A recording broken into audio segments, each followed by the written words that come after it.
Whoa! Whoa! You hurt a scholarship player, and you are out of here! You understand me? Fat, awkward ass stay here anyway, but I'm about done. The town of Harrison, Arkansas has recently lost a young man named Brandon. In the school hall, preparations are underway for his funeral service, with pictures everywhere of the 22-year-old who had been on the cusp of NFL stardom. His brother Marty takes one look at the coffin before rushing out into the quieter hallway. Even there, a large cutout of Brandon in his football gear stands waiting, stirring memories of a game where Brandon had stopped to help a player from the opposing team. Marty's moment alone is broken when a man approaches and asks if he has prepared an epitaph. Marty only wants his brother buried, but the man sympathizes, saying he has never met anyone quite like Brandon, and says the boy played a good ball too. 10 years earlier, Brandon was just 12, being baptized with his close-knit Christian community gathered around. Afterward, his mother congratulates him, though Brandon remains solemn because of comments made about his weight. She reassures him not to let it bother him, reminding him he has a purpose. His older brother steps in with some teasing. With 17 years between them, some people even mistake Brandon for Marty's son. On this particular day, Marty visits his mother and gets upset that the lawn is overgrown. As expected, Brandon is inside, with snacks, watching a football game. Marty immediately starts nagging their mom about his brother's weight and laziness, pointing out she isn't helping by giving him so much food. Brandon says, "That's gonna be me one day." It's the first time he's spoken since his brother arrived. He's confident he'll play for the Arkansas Razorbacks, and Barbara, though surprised, immediately supports her boy. Marty decides to take training Brandon upon himself. Soon after, Brandon enrolls in his school's football team under a middle school coach, who fires up the young boys before sending them out, but knows it's just inflated hope. He says, 50 million kids in America, and they all think they're going pro. Boy, they're stupid. The boys are on the field and out of earshot. Brandon is the only substitute on the team, and he's shocked when the coach calls him in to replace an injured player. Stunned, he drops his bag of chips and runs into the game. At first, things go well. He tackles hard and makes Marty proud. But his defense falls apart. The other team scores a touchdown, and now the coach is furious, swearing Brandon won't ever play defense again. He's getting kicked off the team. Coach Tice from Harrison High watches Brandon play and comes to lift his spirits. He asks if Brandon would like to play for him, and the boy gives an eager yes. It will take a few years, and for now, it's goodbye. After the game, Leo, Barbara's ex, waits to pick Brandon up for a night out. Marty warns his old man to keep it together, or he'll personally make sure Brandon stays away. It's been 10 years since Marty last saw his father, and back then Leo was an alcoholic. But all the scolding from Barbara and Marty is cut short when Brandon interrupts, saying he wants to leave with his daddy. At Leo's place, he's absorbed in a TV show, barely speaking to his son until Brandon turns on a lamp, which throws light on a picture of Leo as a young musician. He still has a guitar, and soon father and son share a duet, the boy able to carry a note. Afterward, Leo turns in for the night. In his room, he takes out his wedding photo with Barbara and sets it on display. He then takes out a bottle of alcohol he struggles to throw away. The next morning, Brandon finds Leo slumped over, empty bottle in hand, dazed. Panicked, the boy hurries to call his big brother while his father retches in the other room. Marty arrives quickly, scolding his father for failing to keep it together for even one night. Marty says, "Nobody's gonna hurt you." He's talking to Brandon while Leo is trailing, trying to make a case for himself. Marty then turns on him, making it clear that sobriety isn't a journey he can take alone.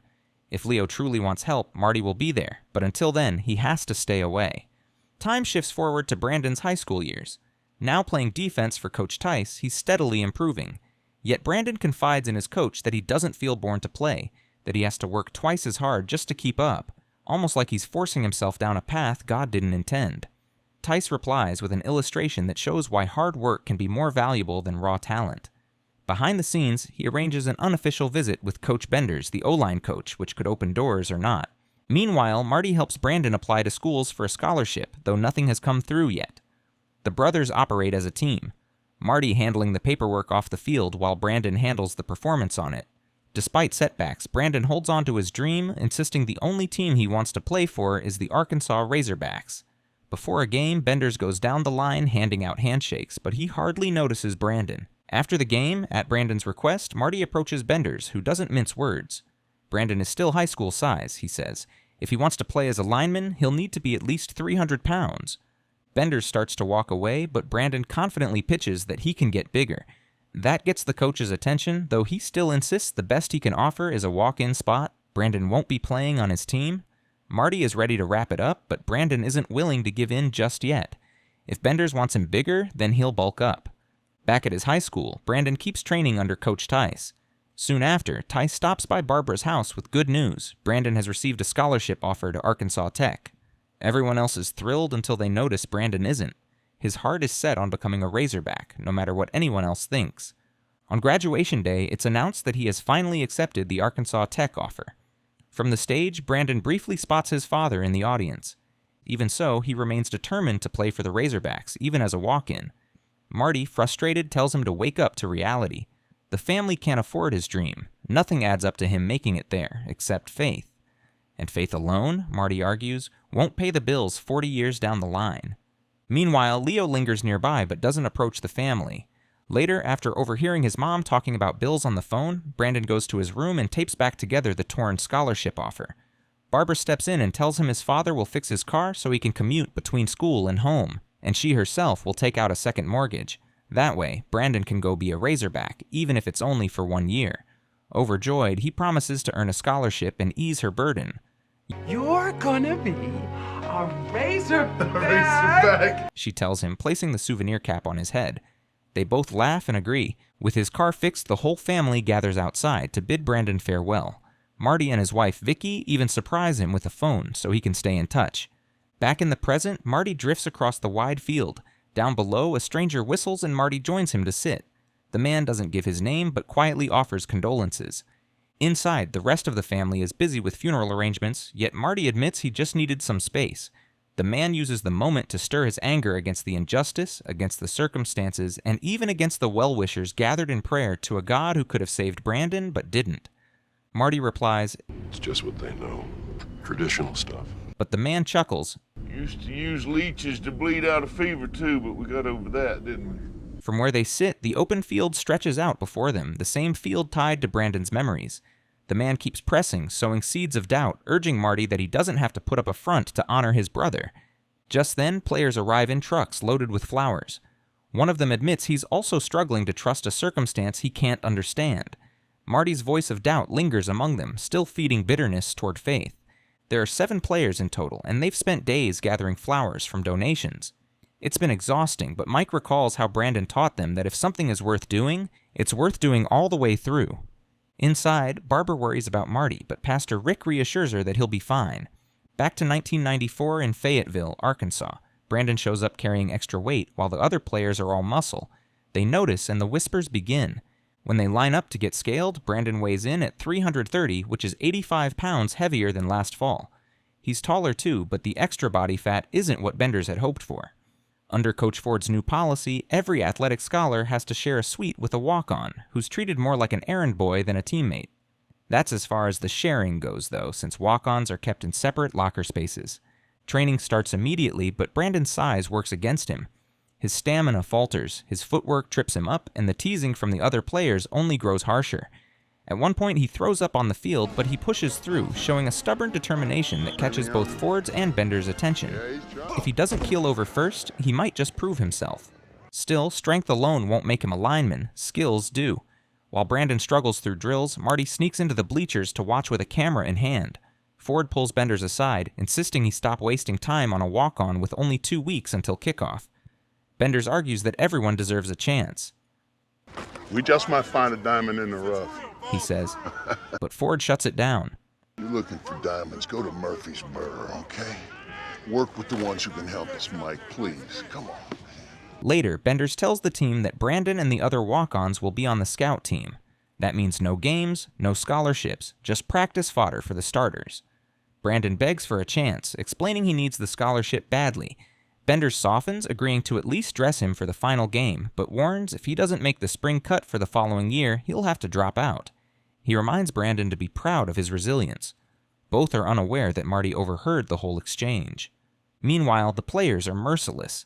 They gossip about Brandon being too clean, running home every weekend, and living by a rigid schedule. They call him fat and a geek, and the ridicule just doesn't stop. Back home, Brandon confronts his mom about his weight, but she insists he's just big. When he tells her he's been redshirted, she admits she already knew because Marty told her. Still, she stays hopeful, saying she'll take a picture of him in uniform that he can someday show his grandkids. The thought makes him smile. Back on the scout team, Brandon surprises everyone. Playing defense, he bulldozes the offense to the ground. Benders storms in, furious that his scholarship players could get hurt, and lays into Brandon with insults that go too far. He sends the team to the showers, then calls Brandon back. Calmer now, he admits he's only trying to do his job. Brandon nods, explaining he was just trying to put into practice what the coach had been teaching. Benders tells Brandon he has to lose weight and replace the body fat with muscle so he can see what he's really working with. Brandon agrees, already set on doing whatever the coach asks. With Benders' help, the weight loss journey begins. It's tough at first, but Benders keeps pushing him forward. Brandon drops about 30 pounds and quickly starts lifting more, running the length of the field faster and moving with sharper footwork.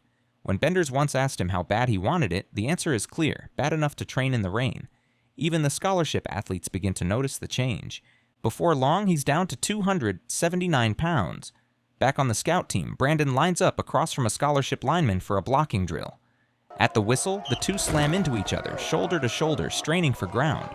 To everyone's surprise, Brandon doesn't give an inch. He plants his feet and holds strong. On the next rep, the whistle blows again, and this time Brandon drives forward, forcing the lineman back step by step until he finally crashes to the turf. The whole team explodes with cheers. Benders turns to Ward and asks how he could have lost to a walk-on. Ward replies, "Coach, I've played against walk-ons. That's no walk-on." Even Ford saw the exchange and admits he wishes there were a scholarship spot open for Brandon. Off the field, Brandon's roommate Grant invites him to dinner. They all head out, and Ward tags along, insisting they order strawberry daiquiris. At the bar, he quietly tells the bartender to spike Brandon's drinks. Back at the table, conversation flows while Brandon downs the daiquiris. But the mood shifts when they ask about his major, and he reveals that without a scholarship, he'll have to drop out at the end of the year, even though he's grateful for the friends he's made. The table falls silent, guilt hanging over them. Then the bartender returns to announce they've run out of alcohol, and that's when Brandon realizes what happened. Upset, Brandon storms out and runs into the rain, refusing to speak to the others.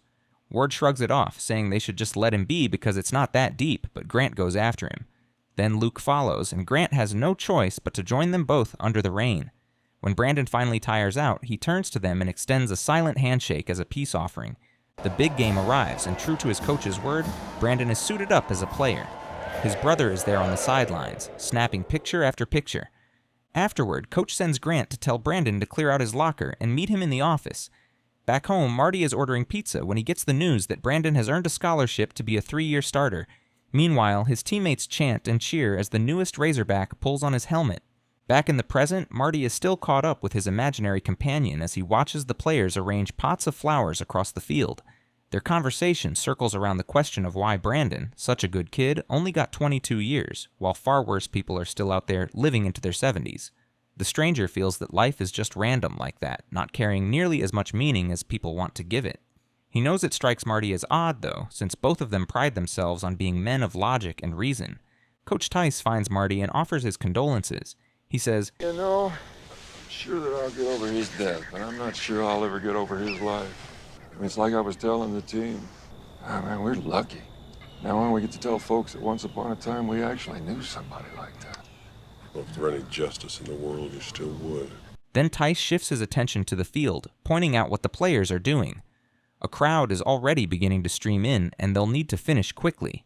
Inside, Pastor Rick confirms the growing crowd, but Barbara insists on holding them off a little longer until everything is set. In 1997, Brandon is fitted for glasses after botching a game, but not before facing the reporters and taking full responsibility, saying the loss was on him. With his vision corrected and his focus sharpened, he's back to playing at his best, though the team continues to struggle.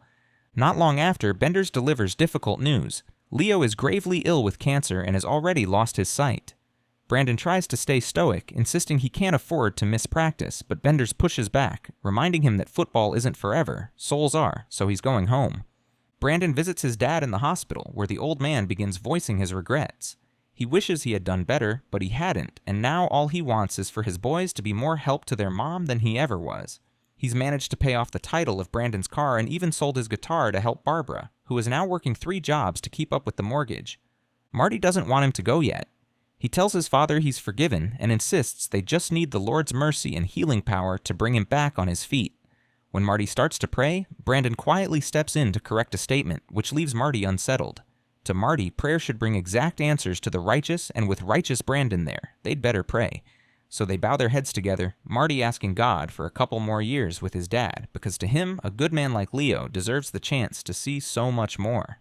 But not long after, they're at Leo's funeral, everyone accepting the situation except Marty. At the end of the season, the Razorbacks lose, and the fans are furious. Coach Benders is replaced, and he reassures Brandon that it's just the nature of the game. Brandon asks if he has a real shot at the NFL, but Benders is honest. His chances are slim, especially with a new coach who might cut him from the team altogether. Still, he reminds Brandon that he's already achieved something most don't, earning a degree while playing. But the hard truth is less than 2% of scholarship athletes go pro. Brandon says he's still willing to try, but Benders points out that being on a losing team will matter when building the portfolio he needs. One night, long after spring practice is over, Brandon is still out on the field when the new coach spots him. For Brandon, it doesn't matter that the season has ended, he's a creature of habit. Brandon tells him he doesn't need to rebuild the team with freshmen because the seniors can win this year. With the odds stacked against them, the coach presses for Howe, but Brandon stands firm, speaking with confidence about the team. Finally, the coach decides that if Brandon can show that same determination, he won't tear down the team after all. Brandon returns to his dorm and has his teammates packing for a trip to a townhouse in preparation for the upcoming game. By 3 in the morning, he has them on the field, practicing. Coach Aaron and Benders agree the team has improved, and it's largely because of Brandon. With the momentum they're building, they just might have a real shot at winning this year. The next game comes at the Hogs' 1998 conference opener, where Brandon leads the pregame chant, How bad do you want it? Real bad! Their first touchdown happens in seconds, so fast that Marty doesn't even get his camera lens in place to capture it. The second one comes while Brandon is still trying to bring him up to speed. A cameraman nearby leans over and advises Marty to get his lens ready before he misses the entire game. After the game, some teammates huddle together for a picture, and a fan stops by to pat Marty on the back for Brandon's performance. Practice picks up again right after, and Brandon even begins hosting a fellowship with his teammates. Soon, the Razorbacks start making headlines, climbing the rankings, and Brandon's face lands on the front pages. From 20th place, they push up to 14th, and suddenly fans are rushing for autographs. Kids are dressing up as Razorbacks for Halloween, and Brandon grows closer to his teammates, their teasing now more playful than biting. The Razorbacks crack the top 10, shatter records, and line up for a shot against the #1 team on their own turf in Tennessee. Brandon dominates the headlines, celebrated as a star offensive guard, and hailed for what many call the greatest walk-on story in college football history. It's 1998 at Neyland Stadium, and the toughest game of the season unfolds. Tennessee and the Razorbacks trading blows, every drive leaving fans on edge as the score stays razor tight. In the final moments, Arkansas stops Tennessee and takes a slim 2-point lead, but disaster strikes when Clint loses the ball and Billy Ratliff recovers, turning a near Razorbacks victory into heartbreak. After the game, Brandon pulls Clint aside, urging him to tell the press the truth, that it was his own feet that tangled him up and caused the fumble. Clint knows what really happened, but he shakes his head. He decides to take the blame, saying no one will remember who won a championship 5 years from now unless they look it up, but what they gave on the field, that's the real thing that matters. After the season ends, the news breaks that Brandon has been named a first-team All-American.